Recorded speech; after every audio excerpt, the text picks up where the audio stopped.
expecting President Zelensky in a moment, but I want to thank you for joining us at the World Bank Group headquarters in Washington, D.C. After 8 months of war, the Ukrainian people and their leaders remain determined and resilient.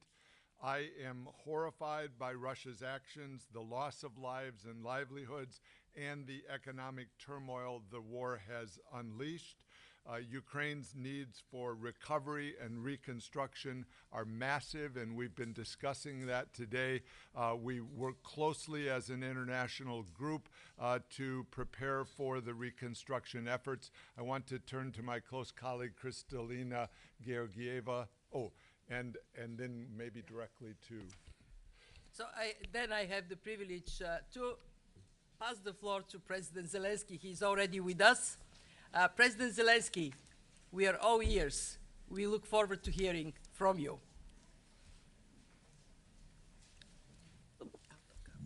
Дуже дякую, Кристаліна, дуже дякую за можливість. Дякую, пане Мальпасе. Радий вас бачити всіх, шановні пані і панове, шановні присутні, дорогі друзі. Вдячний за увагу до України. Цими днями наша держава стала мішенью чергової зухвалої терористичної атаки Росії. Більше сотні російських крилатих ракет і півсотні ударних дронів менш ніж за 2 доби проти нашої цивільної інфраструктури, об'єктів енергетики. І це лише одна атака, що цілеспрямовано зачепила або пошкодила близько третини української енергетики. Але повномасштабна війна проти нашої держави триває вже більше 230 днів. І людина, що привласнила собі... The full-scale war against our state's been lasting for more than 230 days, and the man who appropriated Russia is not going to stop it. He will spend tens and tens of billions of dollars more and make new strikes until we force Russia to peace with him or without him. Our joint collaboration is bringing this moment, the victory of Ukraine.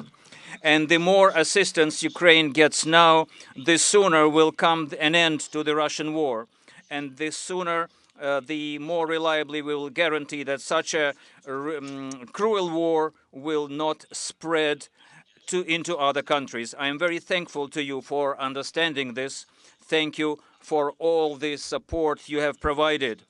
I'm thankful to the United States of America, to President Biden and the U.S. Congress for their special support. $8.5 billion were directed to fulfill our social obligations, such as paying salaries, pensions, and support of Ukraine's social sphere. I'm thankful to World Bank and IMF for their institutional leadership in implementing Ukraine support programs.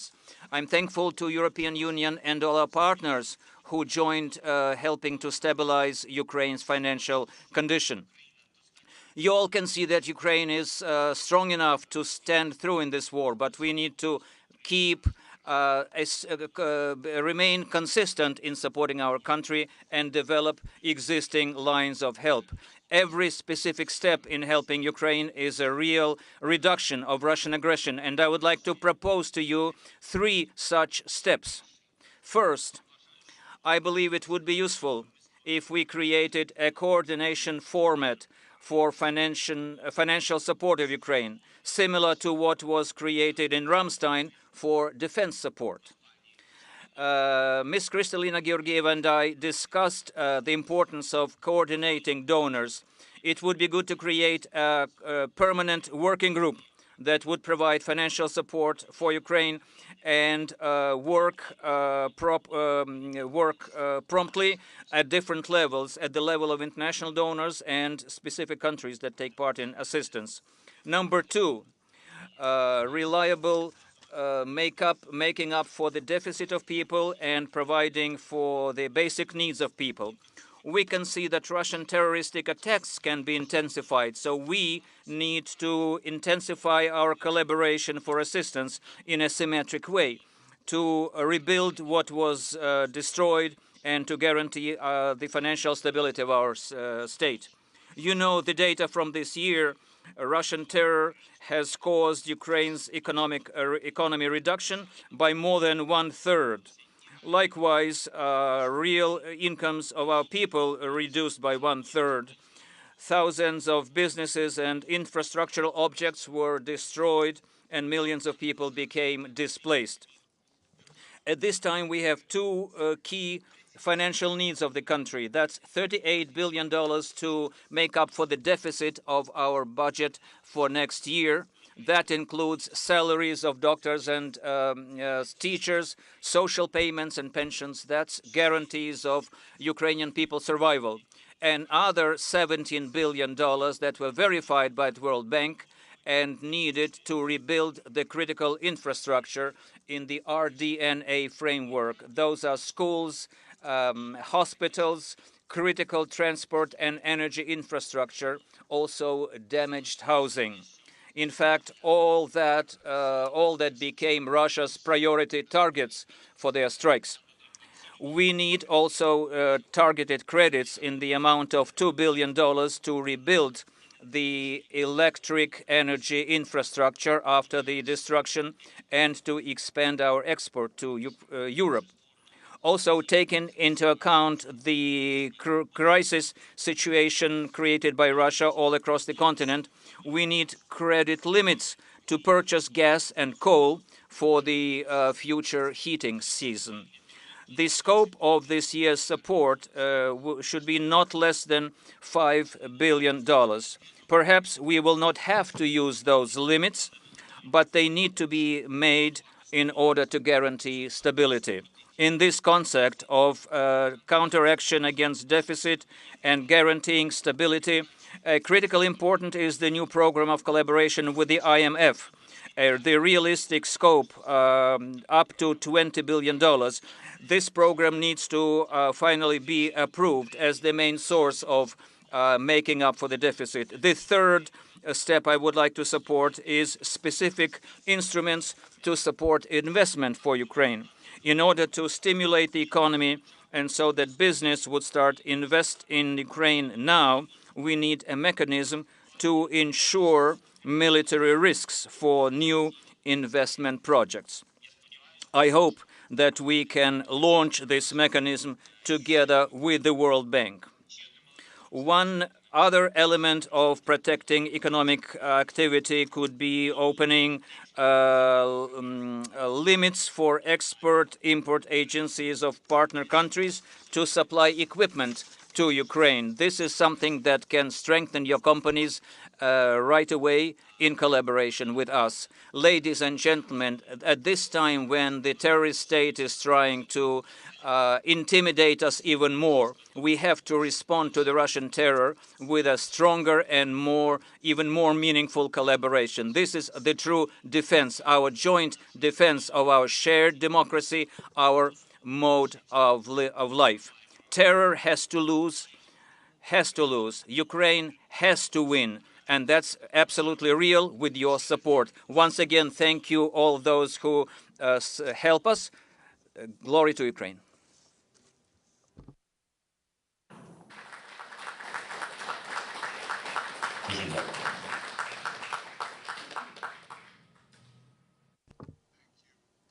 President Zelensky.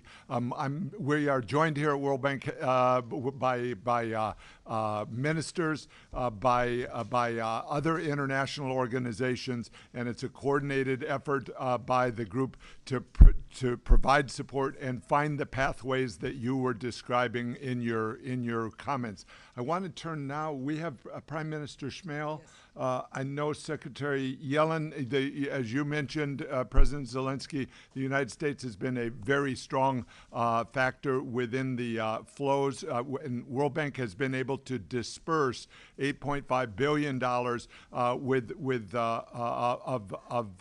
of U.S. money plus other nations to reach the immediate needs of Ukraine during this crisis.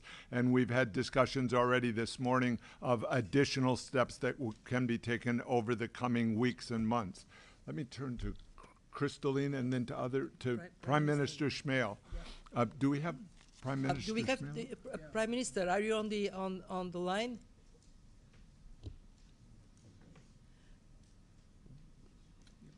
did we?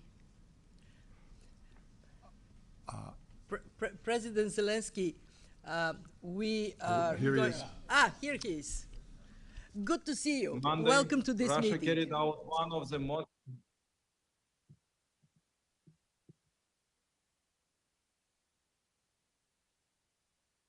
Prime Minister, go ahead.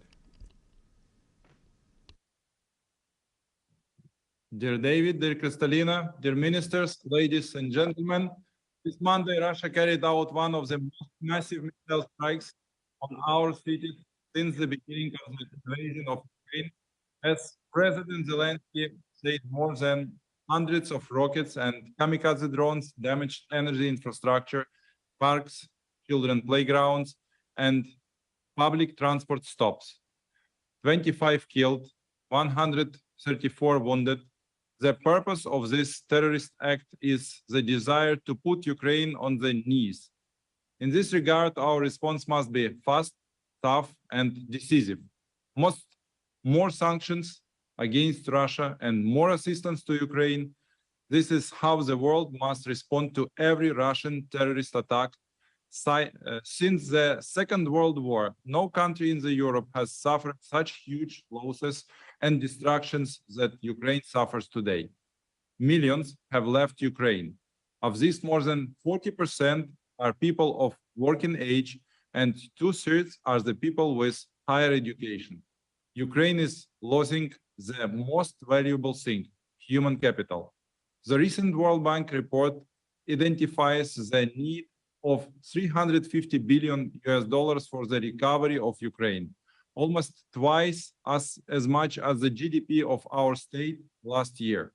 And these are only losses in the first 3 months of the war. The final amount of losses will be known only after the end of the war. But it is already clear that recovery is impossible without the active participation of international partners. We also won't be able to finance the key expenditures from our budget. We're talking about the payment of pensions, assistance to internally displaced persons, the salaries of doctors and teachers. This is a basic and most important thing that helps people survive. Over the last 7 months of the war, your international partners and allies have provided us with about $20 billion in the different instruments. This is more than a third of all budget revenues. Ukraine is grateful for this reliable partnership and solidarity. We are grateful to everyone who continues to stand alongside Ukraine in our battle for a global freedom. Two key topics that I wanted to address to you today are the request for further intensive financial assistance to Ukraine, as well as the work on further sanctions against Russia. Sanctions pressure on Russia needs to be tightened. I want to welcome the 8th package of EU sanctions. It should create a tangible blow to the economy of our enemy. But this is not enough. Russia pays a too low price for its crimes. According to the World Bank forecasts, its economy will shrink by 4.5% this year, while Ukraine's economy will fall by 35% this year alone.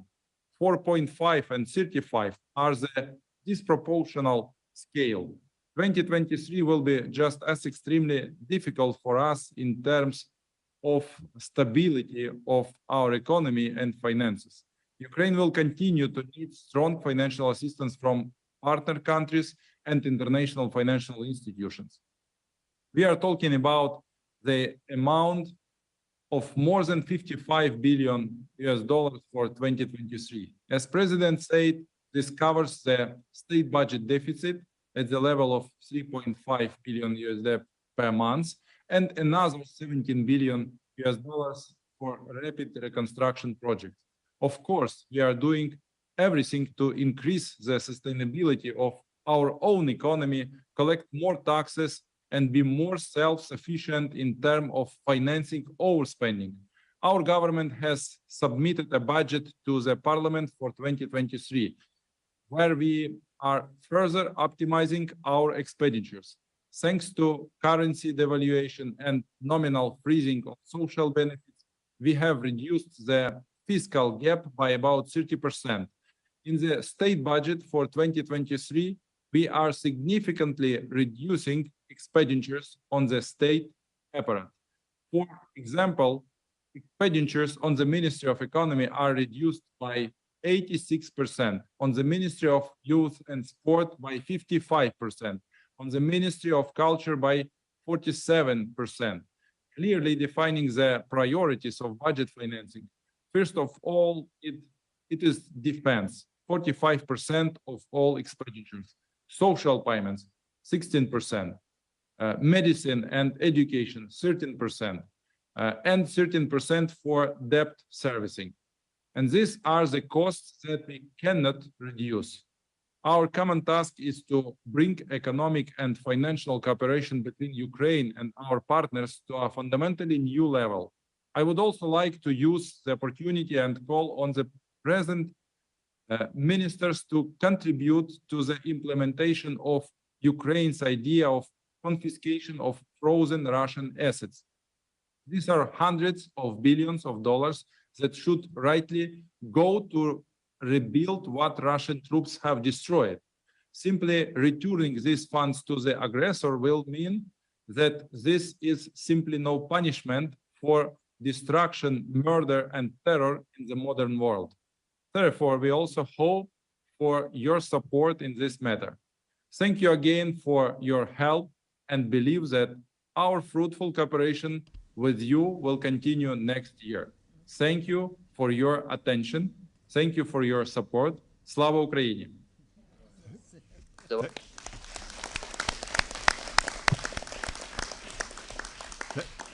Thank you, Prime Minister Kristalina Georgieva, Managing Director of the IMF. Thank you. Thank you, David. President Zelensky, Prime Minister Shmyhal, and Minister Marchenko, all who are here around this table.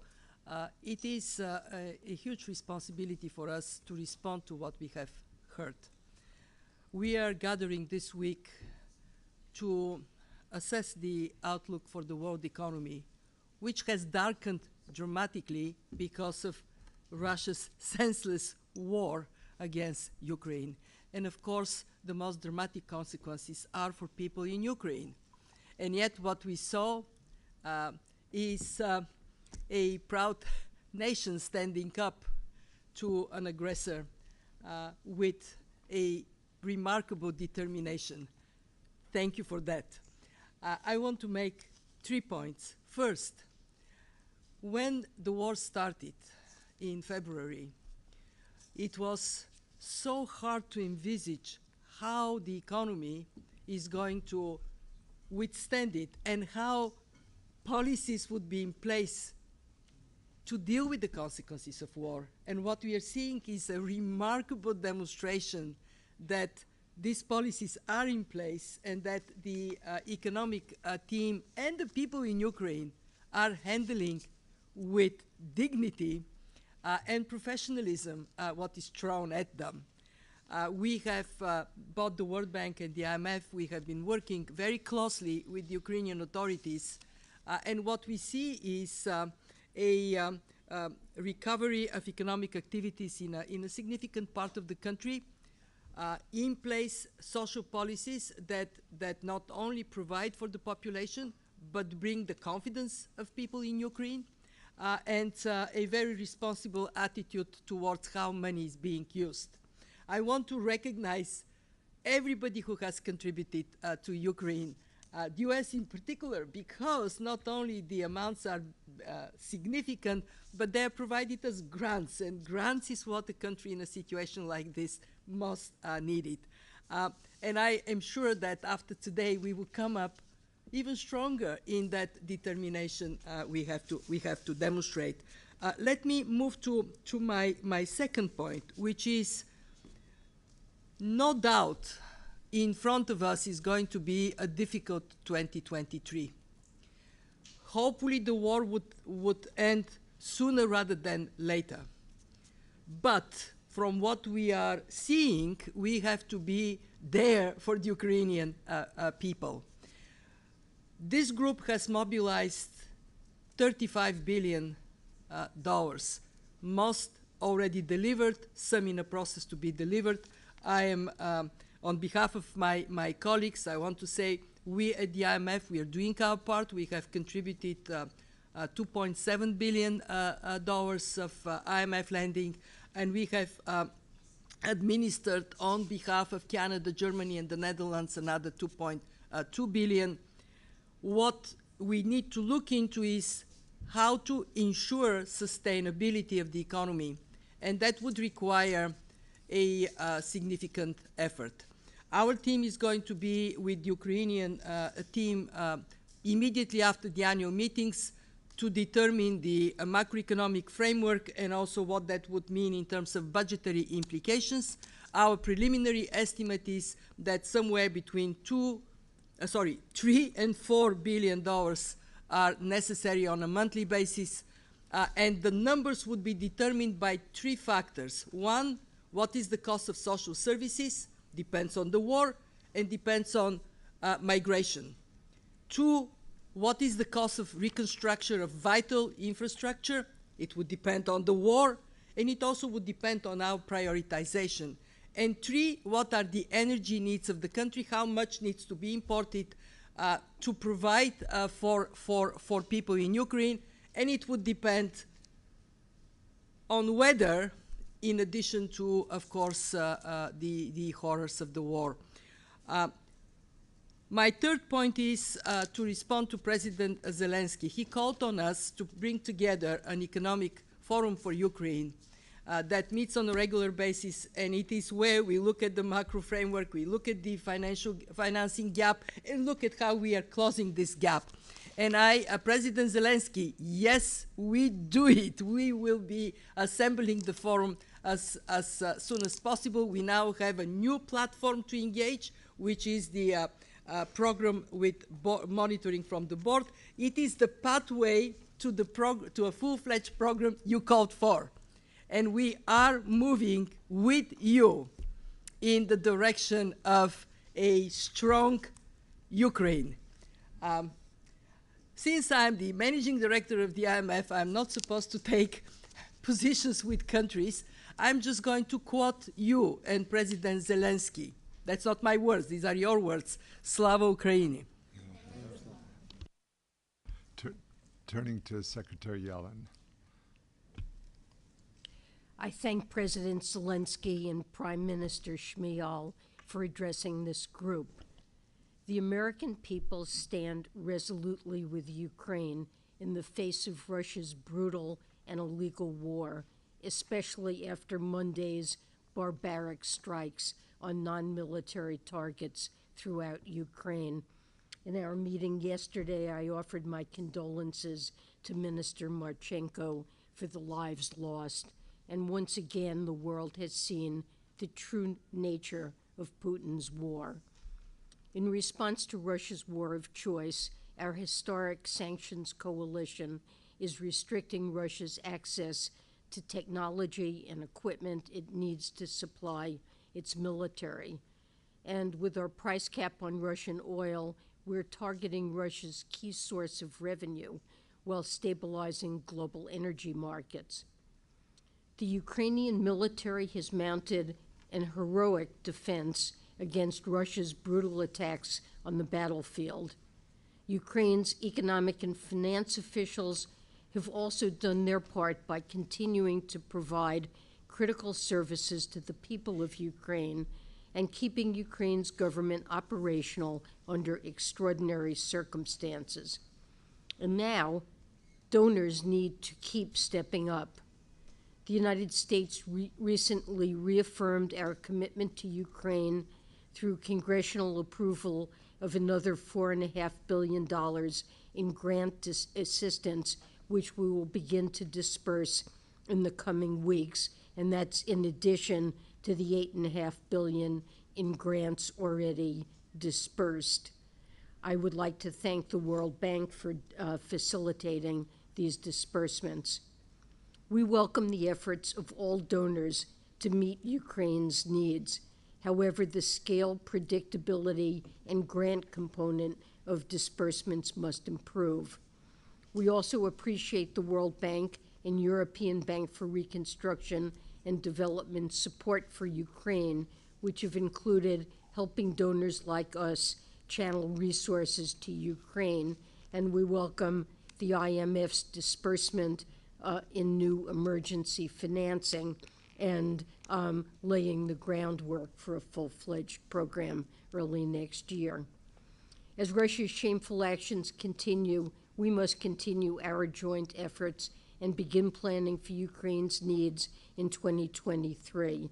To this point, we welcome the World Bank's rapid damage and needs assessment and the upcoming IMF validation of Ukraine's budget to help anchor donor coordination. Meeting Ukraine's needs will require a unified and coordinated effort, but together, the G7, the international financial institutions, and all of Ukraine's partners can help Ukraine win this war and rebuild to become the prosperous and secure democracy that the Ukrainian people have fought so hard for. Thank you. Thank you.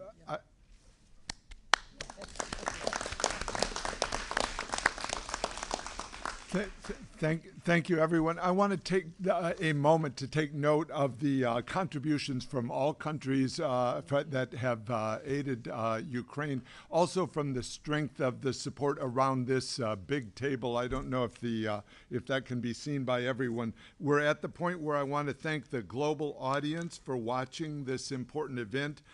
This now concludes the public portion of our program, and we will now say goodbye to those of you who have joined online and go to a closed session for discussion of these topics. Thank you all.